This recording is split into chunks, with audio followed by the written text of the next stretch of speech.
بسم الله الرحمن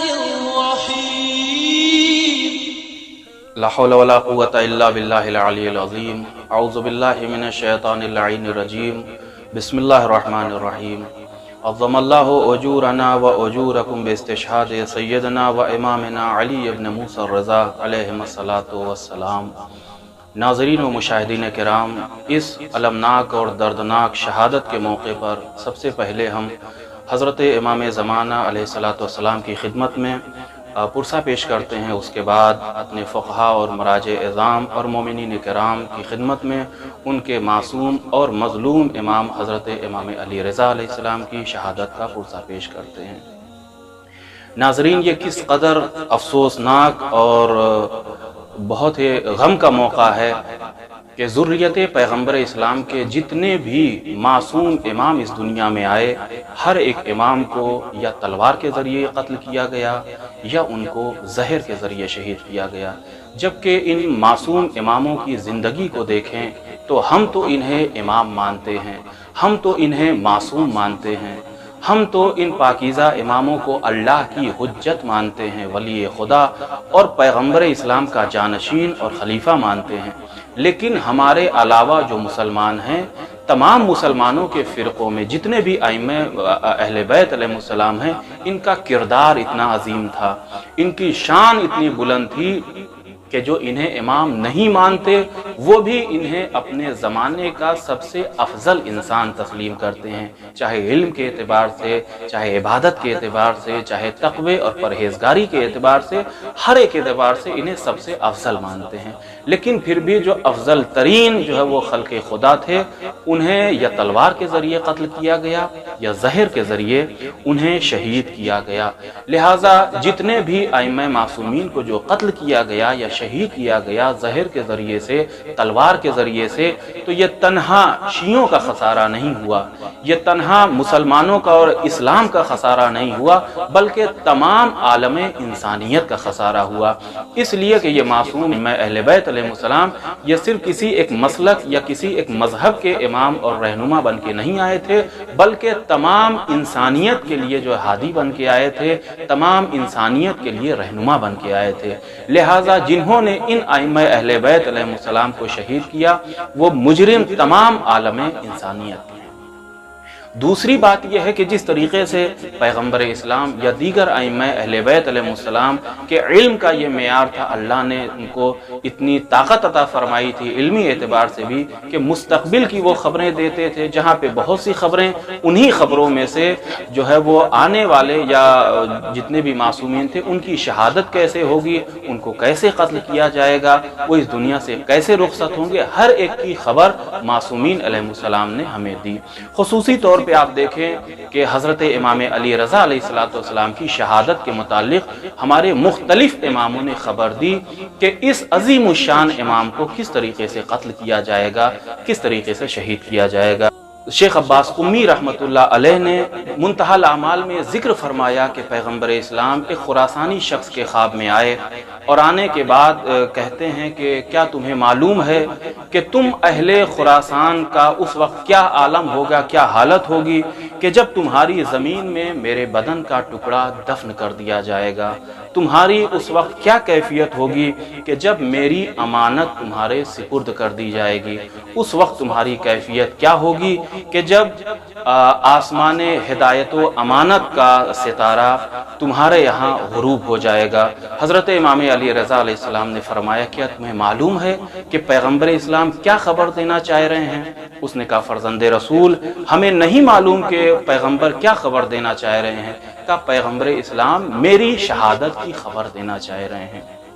میں پیغمبر اسلام کے جسم کا جو ہے پیغمبر اسلام کے بدن کا ٹکڑا ہوں، اور میں پیغمبر اسلام کی وہ امانت ہوں کہ جسے سرزمین خراسان میں دفن کیا جائے گا، میں اسی امانت و ہدایت کا ستارہ ہوں۔ اس کے بعد امام علی رضا علیہ السلام نے فرمایا کہ یاد رکھنا شیطان کبھی بھی کسی نبی کی شکل میں نہیں آتا، شیطان کبھی بھی کسی امام یا کسی وصی کی شکل میں نہیں آتا، حتیٰ کہ شیطان کسی مخلص اور بہترین شیعہ کی شکل کو بھی اختیار نہیں کر سکتا۔ تمہارا یہ خواب سچ سچا ہے، اور سچا خواب نبوت کے اسرار میں سے ایک سر ہے، نبوت کے رازوں میں سے ایک راز ہے۔ اس کے بعد شیخ عباس قمی علیہ الرحمن نقل فرماتے ہیں کہ حتیٰ کہ امیر المومنین علی بن ابی طالب علیہ السلام نے بھی فرمایا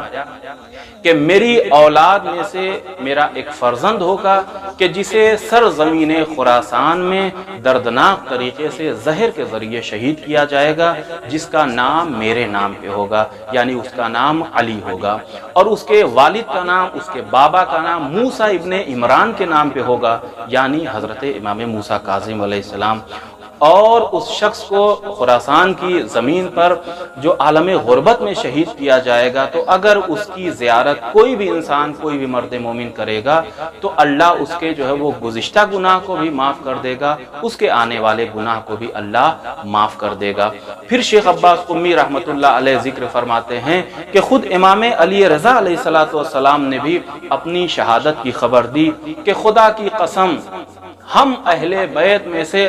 ہر ایک امام ائمہ اہل بیت کو یا زہر کے ذریعے شہید کیا گیا یا کیا جائے گا، یا پھر تلوار کے ذریعے شہید کیا گیا، یا پھر جو ہے وہ شہید کیا جائے گا۔ کسی نے عرض کیا کہ فرزند رسول آپ کو کون شہید کرے گا، آپ کا قاتل کون ہوگا؟ اس وقت امام علی رضا علیہ السلام نے فرمایا کہ ہمارے زمانے کا بدترین انسان اس جرم کا مرتکب ہوگا، بدترین انسان ہمارا قاتل ہوگا اور ہمیں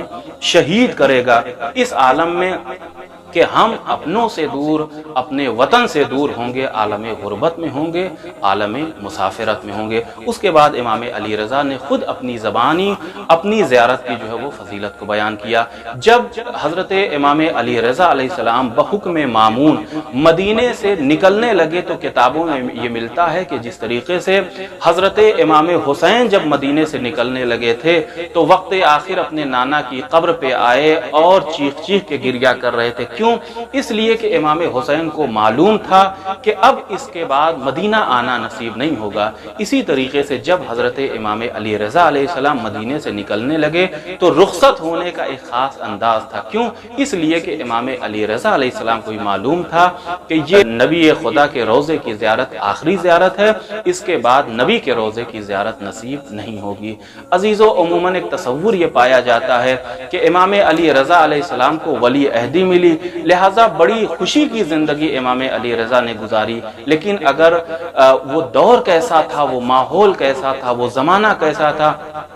کس طریقے کے غم اور مصیبت کا سامنا امام کر رہے تھے، یہ کوئی اگر کسی کو پوچھنا ہے تو قلب امام علی رضا علیہ السلام سے پوچھے۔ شیخ باقر شریف قرشی علیہ الرحمہ جو ہے وہ ذکر فرماتے ہیں کہ امام کی زبان پر عموماً یہ کلمہ جاری رہتا تھا کہ اللہم ان کانا فرجی مما انا فیہ بالمون فعجل لی الساعہ، پروردگار جس ماحول میں زندگی گزار رہا ہوں، اگر اس سے نجات موت کے ذریعے صرف ملے گی تو میرے معبود میری موت میں جلدی کر دے۔ یہ جملہ بتاتا ہے کہ امام علی رضا جو زندگی گزار رہے تھے کس قدر مصیبت کی زندگی تھی۔ عزیزو، ہوتے ہوتے وہ وقت آیا کہ جب مامون رشید نے اپنے دربار میں امام علی رضا کو بلایا اور زہر سے بھرا ہوا انگور آپ کی خدمت میں پیش کیا۔ پہلے تو آپ نے معذرت کی، لیکن جب اس نے زبردستی کی تو صرف اور صرف 3 دانے امام علی رضا علیہ السلام نے نوش کیے۔ امام کا چہرہ متغیر ہو گیا، حالت بدلنے لگی، اور اس کے بعد جب امام اپنے جو ہے وہ گھر کی طرف آئے تو چونکہ جو ہے اپنے صحابی ابو سلط سے کہا تھا کہ جب میں دربار سے باہر نکلوں اگر میرا چہرہ اور میرا سر ڈھکا ہوا ہو تو مجھ سے کلام نہ کرنا، یہ سمجھ لینا کہ مجھے زہر دے دیا گیا ہے۔ ابو سلط نے دیکھا کہ جب حضرت باہر نکلے تو چہرے کے اوپر جو ہے ایک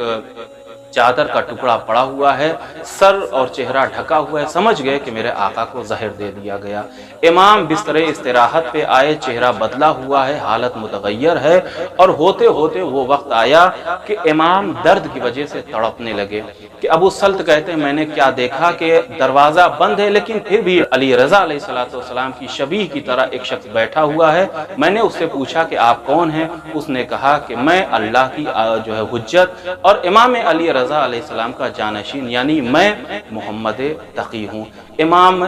جو ہے وہ علی رضا علیہ السلام نے جلدی سے اپنے بیٹے کو کلیجے سے ایسے لگایا کہ جیسے جناب یعقوب نے اپنے بیٹے جناب یوسف کو کلیجے سے لگایا تھا۔ پھر امام علی رضا علیہ السلام نے مختلف اسرار امامت کو امام محمد تقی علیہ السلام کے حوالے کیا،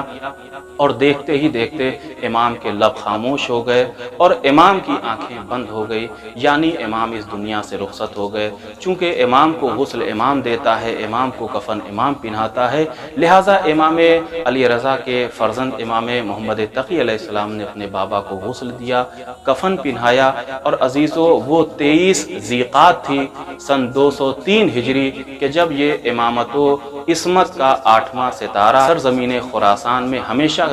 کے لیے جو ہے وہ دفن کر دیا گیا، اس دنیا سے رخصت ہو گیا۔ اور آج امام علی رضا علیہ السلام کی قبر اور آپ کا روضہ مشہد مقدس ایران میں ہے، جو تمام خاص و عام کے لیے ایک زیارت گاہ بنا ہوا ہے اور مزار بنا ہوا ہے بارگاہ خداوندی میں۔ ہم یہ دعا گو ہیں کہ پروردگار ہم کو بھی، تمام ناظرین کو، تمام سامعین کو اور اس المشکات چینل کے تمام اراکین کو جلد از جلد بارگاہ امام علی رضا میں حاضری دینے کی توفیق عطا فرمائے، تاکہ ہم حضرت کی زیارت سے مشرف ہو سکیں۔ وآخر دعوانا ان الحمد للہ رب العالمین۔